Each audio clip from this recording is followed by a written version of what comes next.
Alright guys, welcome to today's video. Thank you for watching. Do me a favor, go ahead and hit that like button. That helps support and grow the community here on YouTube. If you enjoy content about the gaming industry and PlayStation news, rumors and leaks, please consider subscribing or becoming a channel member. I need some backup!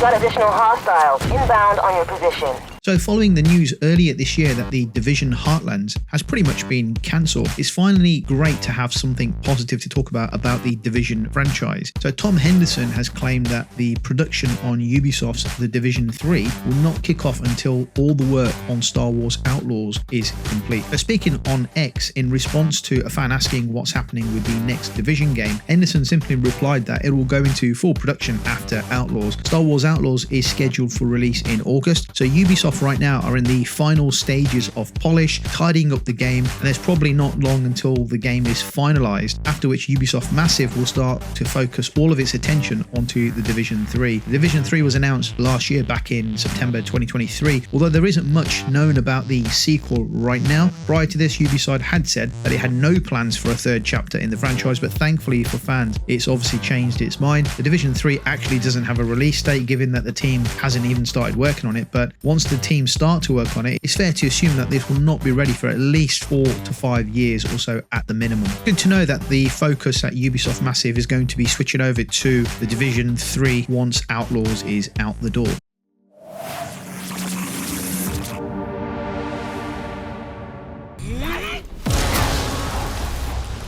If you are planning on playing Black Myth Wukong on your PC, make sure you have lots of storage space and a pretty beefed up PC spec, as the game's PC requirements have now made their way online unofficially. These requirements have not officially been confirmed, so take it with a pinch of salt, but they look pretty decent from what I can gather. So a listing on the JD store seems to have leaked the requirements in advance alongside the physical collector's edition. Now, as spotted by a user on Reddit, running the game without ray tracing at 1080p and minimum settings, you will need an Intel Core i5 8400 or an AMD Ryzen 5 1600, 16GB of RAM, and a GeForce GTX 1060 or Radeon RX 580 with a 6GB VRAM. So for max settings on a PC, 4K Core i7 9700 or a Ryzen 5 5500, an RTX 4070 or RTX 7800 XT with 12GB of virtual RAM and 32GB of RAM. The demands for ray tracing are significantly higher. You can check out the link in the description for the full specs and it will make a lot more sense there, but it's massive. The requirements for the game to be played at the higher mode are incredible. Black Myth Wukong is also a massive game in terms of the game size. It comes with the requirement of 130GB installation space. A solid state drive is also recommended if you want the best experience, unless you're playing in the lower settings, but a solid state drive is recommended for the best gaming experience. Black Myth Wukong launches on August 20th for PS5 and PC. There are problems optimizing the game on the Xbox, therefore a launch date for Xbox is still to be determined. Let me know if you plan on getting this game on PC or console. I'll end up getting this on my PS5. Game looks amazing. It's captivated me ever since I saw the first gameplay trailer, and now with only a couple of months to go before the game launches, I cannot wait for this one to come out.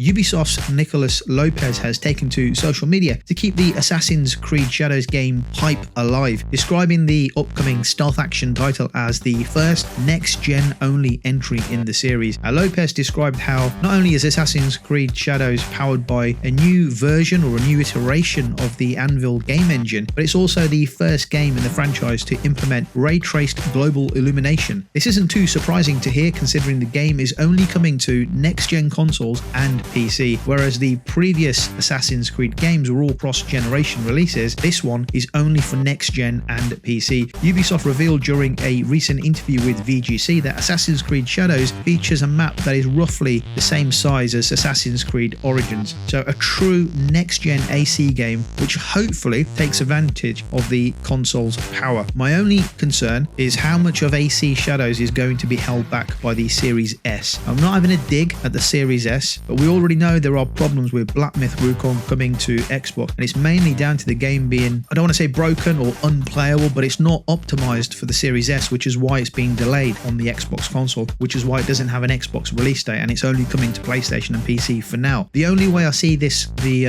Assassin's Creed game taking full advantage of the next-gen hardware is if Assassin's Creed Shadows is enhanced for PS5, Xbox Series X and PC, and those features that are enhanced simply are not available on the Series S. I don't know if that's the case, I don't know if it's possible, but I can't see how they would get it working for Series S and also have it optimized for next-gen hardware if those features are available on both sets of consoles. At least that way they can get the best out of the game on the higher performing hardware. Let me know your thoughts down below in the comments about today's topic. Thank you for watching, and I'll catch you on the next video.